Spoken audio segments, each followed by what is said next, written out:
turn our attention this morning, alongside Perry Groves and Tony Evans and myself, we turn our attention to Leeds United, because we know that Leeds United, the owner, Massimo Cellino, is to appeal against an 18-month ban from football. This is for breaking FA regulations over an illegal payment of £185,000 in a transfer deal. Cellino and Leeds each fined £250,000. So what is going on at Leeds? Now, when you cast your mind back, Ken Bates bought Chelsea back in 1982, and he sold Chelsea to Roman Abramovich in 2003, and he became chairman and owner of Leeds United and sold his holdings to GFH Capital before Cellino came on the scene. Now, at 85 years of age, Ken Bates does very little media, but he remains a legendary figure in English football.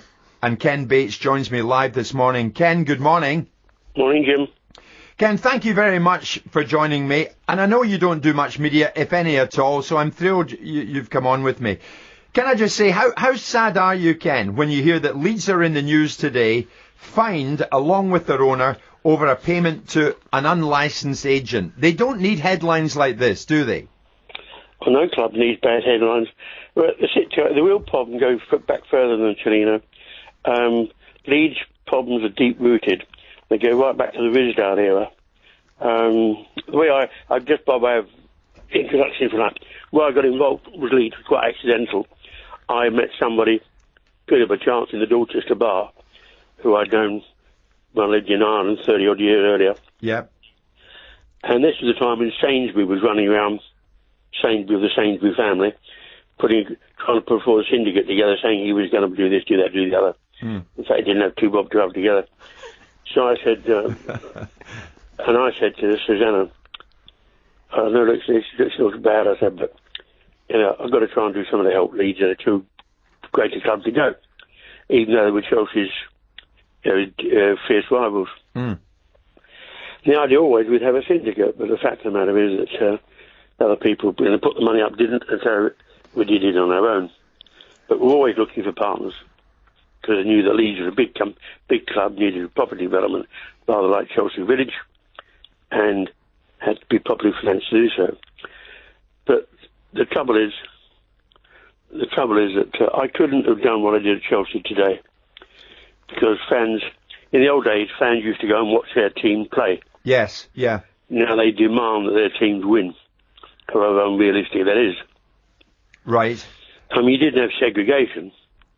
Also, the whole thing has changed. Plus, of course, we have the terrible internet, Twitter's for twats, as somebody kindly said once, summed it up rather well.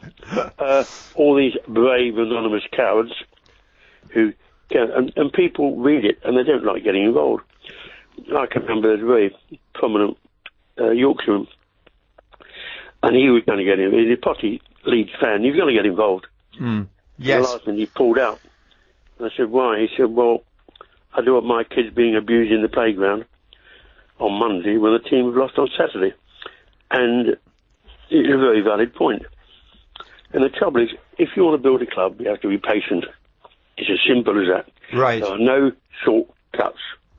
So I'm with you. So what we're not saying, Ken, is that all foreign owners are bad for the game. But, Ken, in your view... What I'm saying, Jim, what I'm saying is that so many foreign owners come in not knowing anything about football, or in Cellino's case, not knowing about English football. And they make the mistake of not getting a good advisor around them to warn them of their pitfalls and also the rules and regulations. Now, we don't know the details of this case yet. I haven't seen it reported in full. No doubt that'll come out in due course. But I suspect as much ignorance on the part of Cellino rather than deliberate, I'm giving the benefit of the doubt, man, rather than deliberate misdemeanours, because he just doesn't understand. Italian football and Italian ways are so different to British. And unfortunately, when he came on the scene, he took over the Arabs, who were a total bloody disaster for Leeds United. He had nobody to surround him. And what happens in those situations, foreigners are seen as an easy target for the con men, the get-quick-rich artists and the talkers. Exactly. So, I mean, I remember what you did for Chelsea, of course, over a long period of time. And even today, Ken, we have Peter Coates, a well-established, well-respected businessman in charge of Stoke. In other words, established English businessman with very much the welfare of their club at heart. Is that what's lacking here at Leeds? Yeah, we've got Steve Gibson, you see, at Middlesbrough. Yes. Another local man that saved his club. And the boys and the board at Burnley. They're all... But they're not get-rich-quick merchants. Or the trouble with the Arabs. I've already answered your question. I'm trying to lay the background. Tell you, it started. The second disaster started with GFH. They came in, alleging to be a rich, wealthy Bahraini bank called Gulf Finance House, and of course, you think all the multi-billions of oil dollars swirling around the Gulf. And you see what a good job, by and large, the Qataris have done with Manchester City, and they're not all bad. And you immediately think, right, they've got the kind of money that's going to make Leeds strong. Good money, plenty of money, well spent, carefully spent. Of course, it turned out they didn't have two bobs to rub together. Their idea, they saw the fool's gold of the Premiership. Do you think that this fit and proper test needs to be reviewed by the authorities before someone or a group can get their hands on a big English club? Oh yes, I think there should be much stricter rules and regulations, much more thorough checking, instead of people just being nodded on. And I think that should be done. Yeah. But it needs to be coordinated between the Premier League, the Football League, and the FA. Yeah. Ken, I've got Perry Groves alongside me. You remember Perry? He played for the Arsenal. I think he's just got a quick question for you. Well, young touches. Not anymore. I'm in a boot now, Ken. Things have moved on. I can wear like a protective boot, so I'm all right. Oh, sorry, I thought you meant the boot of the car. Ken, the problem this time with Cellino is with a payment to an agent. How did you deal with agents in your time when you was obviously owning Chelsea and owning Leeds?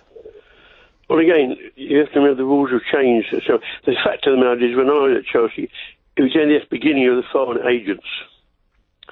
And the trouble is, foreign agents are paid overseas.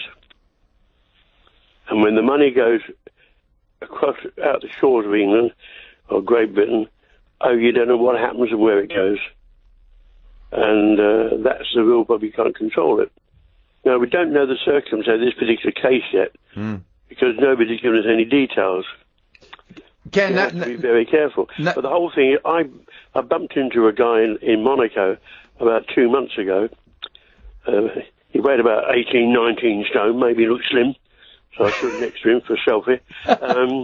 But he introduced himself as the guy that, he was the agent that brought some guy across to Manchester to come over with Manchester United.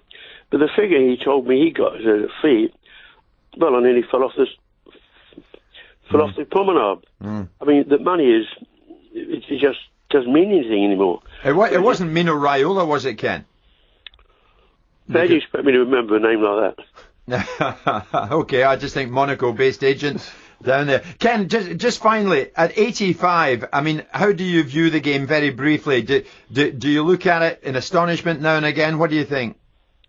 Well, I tell you the problem is, we can change the rules tomorrow that would make the England team in due course better again.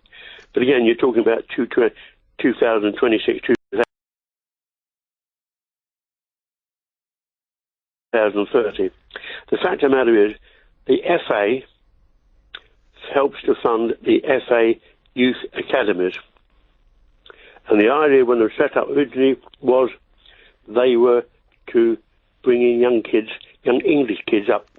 Now, kids of every nationality are now in club youth schemes, and that should be stopped. Okay. That's the first thing. Right. It should be England's the English born or English nationality or whatever.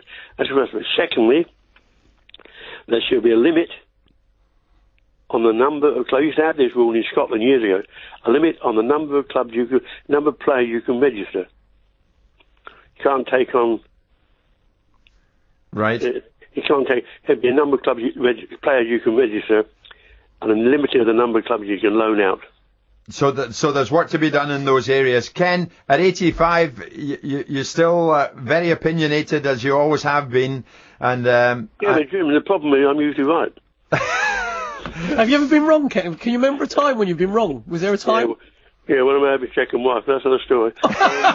Ken, listen, terrific. We're out of time, but I thank you immensely for joining us this morning. Thank you very much. And well done, Jim. You're looking sounding great. Cheers, Ken. You've got the face for Sleep Radio. Thanks very much, Ken. And with that parting shot, Ken Bates. Tony, we'll talk about Bates and his comments in a moment. He says next to nothing these days, but chose to come on this morning, and I'm grateful to him. He causes division, no question about that. Not everyone will be happy with what they've heard, but Ken Bates, all the same, always has an opinion. I